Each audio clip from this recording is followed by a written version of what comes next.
네, 여러분 안녕하세요. 네, 4월 12일 부활주일 예배를 시작하도록 하겠습니다.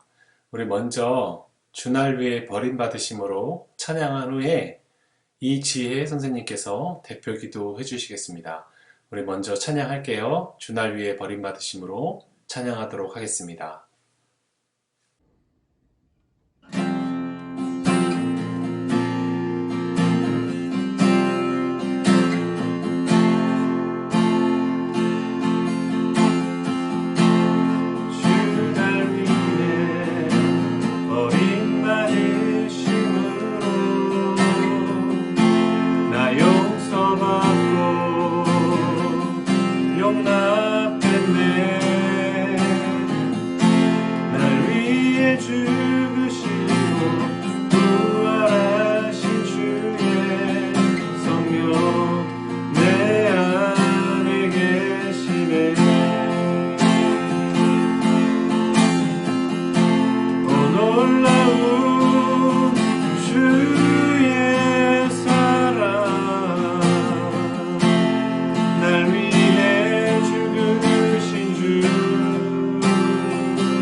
기도하시겠습니다. 사랑하는 하나님, 예수님이 죽음의 모든 권세 이기고 부활하신 오늘 각자의 자리에서 한 마음으로 예배드리게 하시니 감사합니다. 사순절과 고난주간을 지나며 예수님의 고난을 잠시나마 묵상하게 하심도 감사합니다. 이 기간 코로나로 인해 학교도 가지 못하고 교회에서 예배도 드리지 못하지만 내가 있는 이 자리에 하나님이 함께 계심을 믿고 나의 온 마음을 다해 예수님의 부활을 기뻐하는 우리가 되게 해주세요. 코로나 바이러스로 인해 고통받는 사람들을 속히 회복되게 해주시고 이 상황의 회복을 위해 애쓰는 의료진과 공무원분들께도 힘을 주시고 전 세계가 더 이상 바이러스로 인한 아픔이 생기지 않도록 도와주세요. 무엇보다 부활절인 오늘 절망 중에 부활의 기쁨을 주신 예수님을 바라보게 하시고 복음의 기쁜 소식이 모두에게 전해질 수 있기를 원합니다. 오늘 전도사님을 통해 들려주시는 부활의 말씀을 듣고 우리 청소년부 친구들 마음속에 십자가 신앙, 부활을 믿는 믿음으로 굳건하게 자라날 수 있도록 성령님 역사해 주세요. 이 모든 말씀 언제나 우리의 소망이 되시는 예수 그리스도 이름으로 기도합니다. 아멘. 아멘. 네, 우리 다 같이 말씀 보도록 할 텐데요. 마가복음 16장 1절에서 8절입니다. 네, 같이 말씀 읽을까요? 마가복음 16장 1절에서 8절입니다. 전사님 읽을게요. 안식일이 지남에 막달라 마리아와 야고보의 어머니 마리아와 또 살로메가 가서 예수께 바르기 위하여 향품을 사다 두었다가 안식 후 첫날 매우 일찍이 해 돋을 때에 그 무덤으로 가며 서로 말하되 누가 우리를 위하여 무덤 문에서 돌을 굴려주리요 하더니 눈을 들어본즉 벌써 돌이 굴려져 있는데 그 돌이 심히 크더라. 무덤에 들어가서 흰옷을 입은 한 청년이 우편에 앉은 것을 보고 놀라매 청년이 이르되 놀라지 말라. 너희가 십자가에 못 박히신 나사렛 예수를 찾는구나. 그가 살아나셨고 여기 계시지 아니하니라. 보라, 그를 두었던 곳이니라. 가서 그의 제자들과 베드로에게 이르기를 예수께서 너희보다 먼저 갈릴리로 가시나니 전에 너희에게 말씀하신 대로 너희가 거기서 배우리라 하라 하는지라.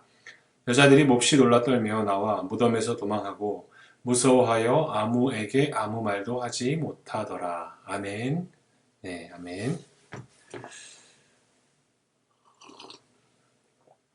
동행하는 교회 청소년부 여러분 안녕하세요. 네, 4월 12일 부활주일 예배를 시작하도록 하겠습니다. 여러분, 한 달 반이라는 시간 동안 우리 학생들의 얼굴을 못 봤습니다. 네, 그런데 전사님은 한 달 반이 아니라 벌써 1년은 더 된 것 같아요. 정말 아득하네요. 여러분 얼굴이 아른거리고. 여러분은 어떠십니까?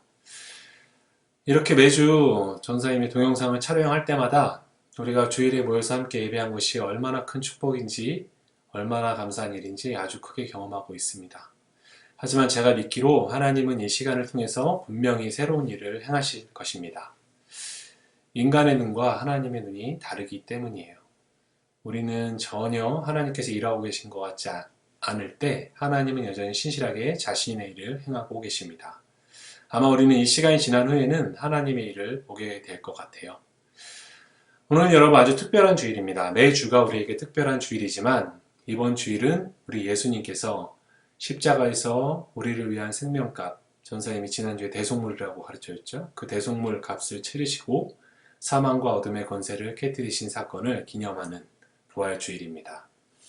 오늘날 이성의 시대, 과학 문명의 한복판을 살아가는 우리들에게 부활이라는 단어가 참 생소하죠.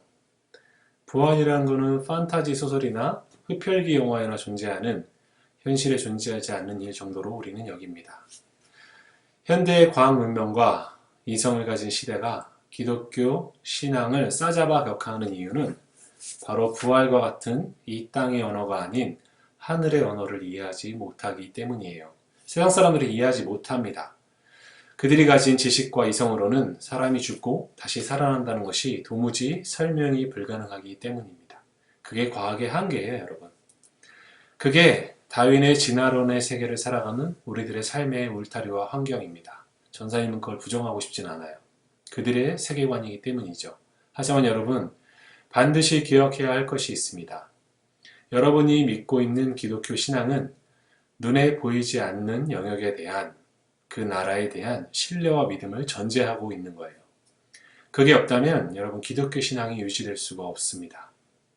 여러분은 이번 코로나 사태를 겪으면서 무엇을 느끼고 있습니까? 우리는 지난주에 대표기도 시간을 이용해서 함께 이 세상을 위해서 중보기도를 했습니다. 우리가 믿는 기독교 신앙에서는 하나님께서 창조하신 이 비조세계가 종말의 때에 온전하게 회복될 것이라는 믿음을 가지고 있어요. 다른 말로는 그걸 새 창조라고 합니다. 쉽게 얘기해서 예수님께서 이 땅에 다시 재림하시는 그날입니다. 예수님께서 다시 오실 때에는 모든 피조세계가 회복되고 하나님의 나라가 이 땅에 충만하게 온전하게 임하게 된다는 것입니다. 눈에 보이는 우리가 보고 만지고 느끼고 경험할 수 있는 이 세계가 전부라면, 인간이 가진 과학과 기술이 전부라면 왜 우리는 코로나 바이러스라는 이 작은 것 하나에도 속수무책으로 당하는 것일까요?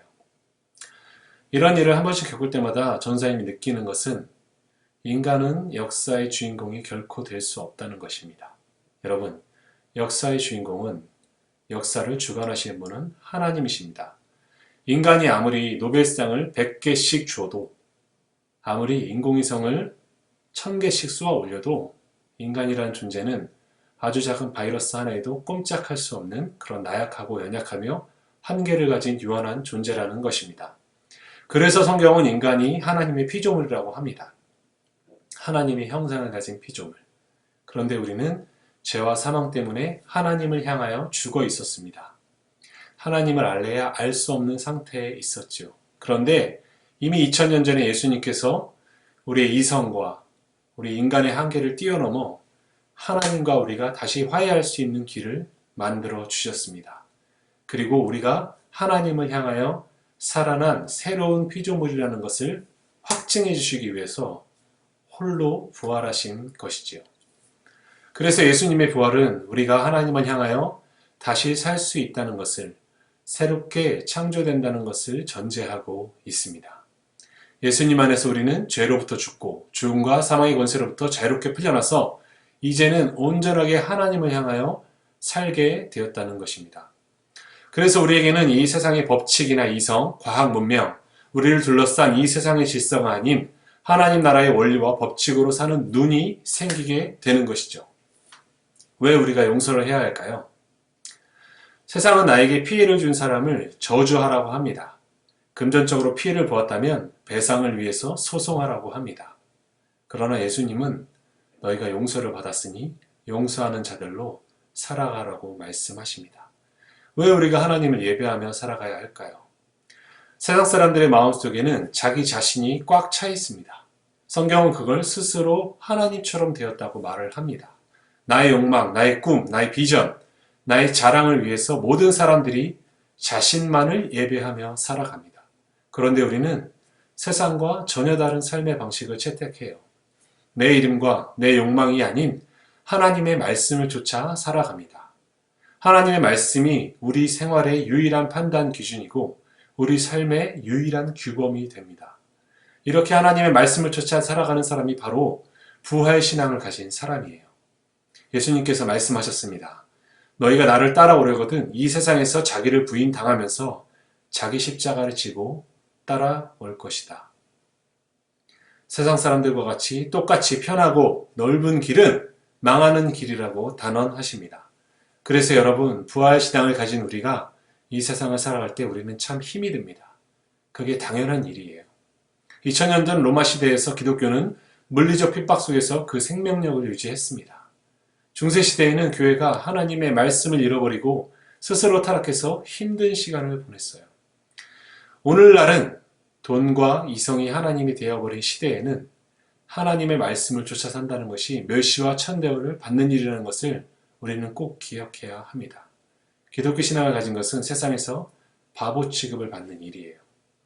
그러나 여러분 꼭 기억하십시오. 부활신앙은 반드시 십자가를 통과해야 한다는 사실입니다.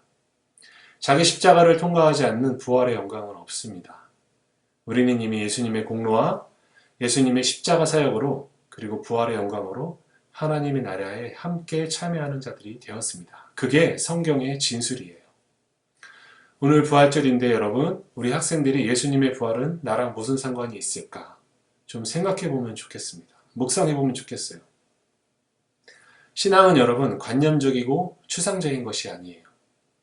내가 오늘 누군가를 용서했다면, 내가 오늘 누군가를 섬겨주었다면, 내가 오늘 누군가를 축복했다면 그 모든 동기는 내 안에 계신 예수님이 유일한 이유가 되어야 해요. 그것이 내 속에 계신 예수님을 증명하는 방법입니다.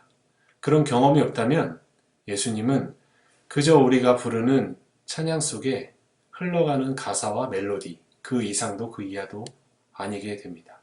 자, 여러분, 지난주 말씀을 한번 복습해 봅시다. 예수님께서 십자가의 고난을 향하여 예루살렘에 올라가고 계셨습니다. 그리고 이미 예루살렘에 입성하셨습니다. 그리고 예수님은 당시 가장 천대받고 멸시받고 무시당하는 나병 환자 시몬의 집에서 식사를 하고 계셨죠. 그때 한 여인이 예수님께 와서 순전한 나드 한 옥합을 깨뜨려서 예수님의 머리 위에 부었습니다. 시몬의 집안은 금세 향기로운 기름 냄새로 진동을 했어요. 사람들의 코를 마비시키듯이 너무나도 황홀한 향기가 시몬의 집안에 가득했습니다. 그때 황홀한 분위기를 깨트리는 사람들의 비판 소리가 향기를 뚫고 들려졌습니다. 아, 이 아까운 것을 허비하다니. 이 향유를 팔아서 가난한 사람을 도왔으면 좋았을 것을. 왜 이런 짓을 한 거야? 여인을 비난하는 사람들을 향해서 예수님께서 이렇게 말씀하셨습니다. 너희들 왜 그 여자를 괴롭게 하느냐? 그녀는 나에게 좋은 일을 하였다. 가난한 자들은 너희들 주변에 늘 있지만 나는 너희와 항상 함께할 수 없단다. 이 여인은 내 몸에 향유를 부어서 내 장례를 준비했다. 그리고는 복음이 전파되는 곳마다 이 여자가 한 일도 전해질 것이다 라고 말씀을 하십니다. 이 여인은 왜 값비싼 그 향유를 예수님께 부었던 것일까요? 순전한 나드 한 옥합은 300데나리온의 값을 가졌습니다. 오늘날로 여러분 300일을 해서 하나도 쓰지 않고 모아야 할 수 있는 돈이죠. 오늘날 한 10개월치 월급이라고 하면 될까요? 한 최소 1,500만 원, 2,000만 원, 2,500만 원 그 이상이 될지 모르겠습니다. 그런데 여러분, 그 여인의 입장에서 한번 생각해 봅시다. 이 여인이 부자였기 때문에 그런 행동을 서슴없이 했을까요? 예수님 당시의 여자들은 여러분, 숫자도 헤아리지 않았던 만큼 인간 취급을 받지 못하던 시대였습니다. 그리고 예수님이 사역하던 당시 예수님을 따르던 사람들 중에 향유옥합을 아무렇게나 깨뜨릴 수 있는 부자들이 있을 가능성은 극히 희박해요. 아마도 그 여인은 예수님께 깨뜨린 그 향유를 모으기 위해 평생을 노력했을지 모릅니다. 그 향유는 그 여인에게 전부였을 거예요. 그런데 그 여인은 자신에게 가장 값어치 있었던 그 향유를 예수님의 죽으심을 미리 준비하기 위하여 부어드립니다. 그 여인의 행동은 가장 값어치 있는 자신의 모든 것을, 자신의 전부라고 생각하는 그것을 예수님께 부어드린 행동이었어요. 가장 진실한 사랑은 여러분 바로 그런 것입니다. 내가 가진 것 전부를 줘도 아깝지 않은 거예요. 사랑하는 대상을 위해서 나의 전부를 줘도 아깝지 않은 것이 바로 그 진실한 사랑에서 나온 행동이죠. 옥합을 깨뜨린 여인에게 예수님은 전부였습니다. 그분의 죽으심을 장려하는 것에 내 것이 쓰일 수 있다면 그게 무엇이든 예수님께 드릴 수 있었어요. 그래서 부은 것입니다. 옥합은 예수님을 만난 그녀에게 더 이상 소중한 것일 수 없었기 때문입니다. 그런데 그 여인의 헌신을 보았던 그 주변에 있는 사람들은 자신들의 관점에서 값비싼 향유를 전혀 무가치한 한 젊은이 예수님에게 쏟아붓는 것이 아까웠습니다. 그런데 여러분, 자신에게 가장 소중한 것을 세상적인 관점에서 보았을 때 전혀 무가치하게 쏟아붓는 것, 그것이 바로 십자가였습니다. 예수님은 하늘 왕이셨고 온 세상의 창조주시였습니다. 그런데 그 창조주신 예수님께서 하나님의 말씀을 거역하고 죄악과 함께 먹고 마시며 뒹구는 피조물인 우리를 위해, 바로 우리를 위해 자신의 목숨을 내어놓을 어떤 이유도 없었습니다. 그게 상식적이지 않아요? 그런데 그분이 아무런 조건 없이 자신의 목숨과 생명을 십자가 위에서 여인이 예수님을 향해 부었던 그 향유와 같이 부어버립니다. 이것이 십자가 사건이고 바로 복음입니다. 그래서 예수님은 복음이 증거되는 곳마다 이 여인이 행한 일이 전파될 것이다 라고 칭찬을 하신 것입니다. 왜냐하면 그 여인의 행동이 복음의 내용을 그대로 담고 있기 때문이죠. 오늘 본문은 예수님께서 십자가에서 그렇게 자신의 생명을 버리신 후에 부활의 영광을 입으신 사건을 기록하고 있습니다. 예수님께서 십자가에 달리신 후 3일째 되던 안식일 아침이었습니다. 막달라 마리아와 야고보의 어머니 마리아와 살로메라는 여인이 예수님의 시체에 향품을 바르기 위해 해가 돋는 이른 아침에 예수님의 무덤으로 향했습니다. 그런데 재밌는 것은 그들이 가면서 이런 걱정을 했어요. 무덤에 가면 누가 무덤 문을 돌려줄까?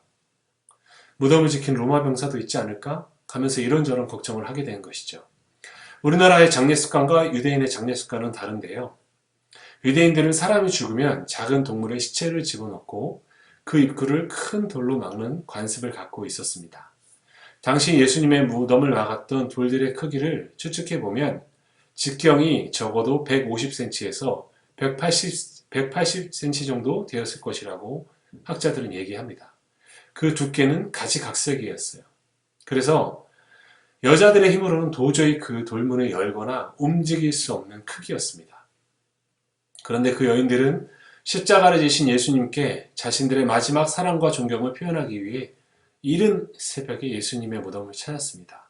그들의 마음에는 오직 예수님의 시체에 향품을 발라야 한다는 그 간절한 마음뿐이었어요. 그런데 하나님은 이미 그들의 걱정을 하시고 이미 돌문을 열어놓으셨습니다. 무덤 앞에 돌문이 열려진 것을 보고 그 여인들의 마음이 얼마나 기뻤을까요? 그런데 그 기쁨도 잠시 동굴에 들어갔더니 예수님의 시체가 없었습니다. 예수님의 시체는 온데간데 없고 흰옷을 입은 한 청년이 앉아 있었어요.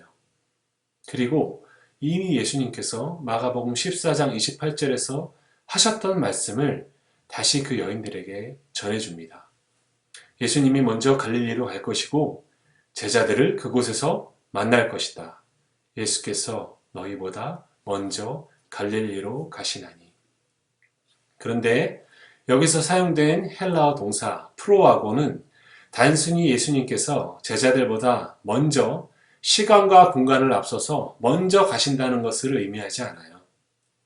여러분이 헬라어 동사는 이런 뜻을 담고 있어요. 군대의 사령관이 군대를 앞서서 인도하는 것을 의미합니다. 예수님께서 부활하신 후 제자들보다 앞서서 갈릴리로 가시는데 군대의 사령관과 같이 군대를 앞서서 인도하시는 모습으로 가시는 것이에요. 성경에서 예수님은 아주 자주 양떼를 모으는 목자로 표현되곤 합니다. 예수님은 오병이의 기적을 통해서 자신의 양무리를 먹이시고 결국에는 십자가의 사건을 통해 자신의 양들을 위해 자신의 생명을 내어놓으셨어요. 그런데 역설적이게도 십자가 사건으로 말미암아 예수님의 양들은 이리저리 흩어지게 된 것이죠. 그런데 부활하신 예수님께서 다시 한번 자신의 양들을 찾아 나서시는 것입니다. 목자가 자신의 놀란 양들을, 흩어진 양들을 한 곳에 모으는 것처럼 군대 사령관이 군대를 모아서 앞서 나가는 것처럼 그 양들을 인도하시며 돌보시는 것이에요. 왜냐하면 우리 모두가 예수님의 양이기 때문입니다. 여러분 생각해 봅시다. 제자들은 십자가 사건에 늘 예수님을 실망시켰습니다. 십자가를 지러 가시는 예수님을 붙들고 저에게 한 자리 높은 자리 달라고 했던 게 제자들이에요. 심지어 그 문제 때문에 누가 큰 자리에 올라갈 것인지 때문에 여러 번 제자들은 다퉜습니다. 그뿐만이 아닙니다. 십자가 가까울수록 예수님의 제자들은 늘 예수님의 가르침과 다른 모습을 보였습니다. 겟세마네 동산에서 예수님께서 십자가를 지실 것을 괴로워하시며 중보 기도를 요청하셨을 때 그들은 쿨쿨 잠들어 버렸어요. 심지어 예수님의 제자 중 제자, 수제자인 베드로는 예수님이 잡히자 예수님을 부인하고 스승을 향하여 욕하고 자신은 예수님과 아무런 관계가 없다고 선을 그었습니다. 더 나아가 예수님을 팔아넘긴 사람이 바로 예수님의 제자 가룟 유다였습니다. 이처럼 예수님의 3년 반 동안 제자 양육은 실패한 것처럼 보입니다. 그것도 아주 처절하게 실패한 것처럼 보여요. 그런데 여러분, 예수님은 왜 지금 갈릴리로 향하여 가시는 것입니까? 왜 갈릴리로 향하여 제자들보다 먼저 가시는 것이죠? 저라면 그런 제자들을 다시는 보고 싶지 않아요. 베드로, 네가 날 모른다고? 3년 반 동안 내가 너를 가르치고 용서하고 품고 인내하면서 여기까지 끌고 왔는데 나를 모른다고? 나와 함께 먹고 마시며 3년 반의 시간을 종이장처럼 구겨버리고 나를 배신한 게 유다야 너였더냐? 유다야 너였어? 너가 나를 배신한 거야? 그런데 예수님은 이미 말씀하셨던 것처럼 그 제자들을, 자신의 양들을 한 번도 버리시거나 포기한 적이 없으십니다. 왜냐하면 그 일을 위해 십자가의 고난을 통과하시고 부활의 영광을 입으셨기 때문입니다. 여러분, 예수님의 사랑은 실패하지 않습니다. 절대로 포기하지 않습니다. 그래서 우리의 실패가, 우리의 좌절이, 우리의 넘어짐이, 우리의 눈물이, 우리의 실수가 우리에게 끝일 수 없어요. 예수님께서 우리보다 먼저 갈릴리로 가실 것이기 때문입니다. 부활의 몸을 입고 다시 한번 우리를 자신의 양으로 택하시고 변함없는 사랑으로 우리를 세우시기 위하여 먼저 갈릴리로 가시는 예수님이 있기 때문이에요. 예수님의 그 사랑 때문에, 그 끝이 없는 사랑 때문에 우리에게 부활 신앙이 주어진 거 아니겠습니까? 이 세상을 살아가는 우리는 현실에서 고난과 고통의 시간을 보낼 수 있어요. 그런데 그러한 삶의 한복판에 부활의 주님이 먼저 우리를 찾아오신단 말입니다. 사랑하는 청소년부 여러분, 우리에게 부활 신앙은 우리보다 먼저 우리의 삶 가운데 찾아오신 예수님의 그 끝없는 사랑으로 인해 가능한 것을 잊지 맙시다. 그리고 그 변함없는, 끝이 없는, 측량할 수 없는 예수님의 사랑이 오늘도 여러분과 저를 지키고 계십니다. 그리고 우리와 함께하고 계셔요. 여러분, 그 주님을 우리가 어찌 사랑하지 않을 수 있겠습니까? 이 부활주일 우리 주님께 우리의 사랑을 고백해 봅시다. 기도하겠습니다. 거룩하신 하나님, 감사합니다. 예수님께서 죄와 사망의 권세를 깨뜨리시고 부활하신 그 부활의 기념이 되는 이 부활주일, 우리의 부활 신앙이 어디로부터 주어진 것임을 우리가 배웁니다. 예수님, 당신의 사랑은 우리를 한 번도 포기한 적이 없으십니다. 당신의 사랑은 한 번도 우리를 실망시킨 적이 없습니다. 당신의 사랑은 끝까지 우리를 놓지 않으십니다. 우리가 그 사랑 안에 거하며 예수님께 받은 그 사랑을 주님께 돌려드리고 싶습니다. 그리고 주님께 우리의 사랑을 고백하고 싶습니다. 하나님, 우리에게 부활신앙을 허락해 주셔서 감사합니다. 우리 예배를 드리는 모든 청소년부 학생들에게 부활신앙으로 그 가슴이 뜨겁게 하여 주시고 예수님의 부활신앙으로 저들의 삶을 살아가는 귀하고 복된 한 주가 될 수 있도록 인도하여 주시옵소서. 우리를 사랑하시되 끝까지 사랑하시는 우리 주 예수 그리스도의 이름으로 기도합니다. 아멘. 네, 안녕하세요. 저는 저번 주 예배 영상에 이어서 저의 근황에 대한 영상으로 이렇게 인사드리게 된 김우혁이라고 합니다. 일단 저의 경우에는 몇 주 전에 제가 다니던 학원이 쉬기도 했고요. 그리고 현재는 제가 다니는 학교가 쉬어서 굉장히 시간이 많이 남아있는 그런 상황인 것 같습니다.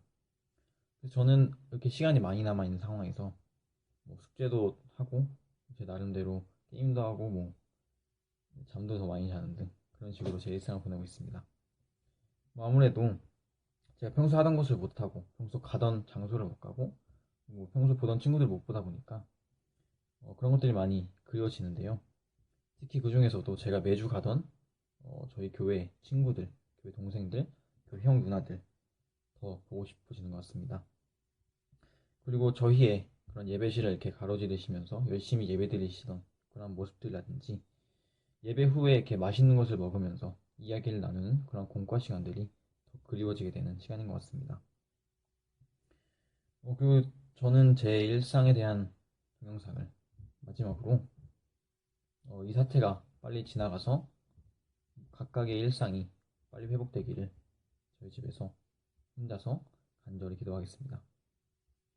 이 영상의 마지막으로 저는 다음 영상의 주인공으로 배영원 형을 지목하도록 하겠습니다. 저의 영상을 시청해주셔서 감사합니다.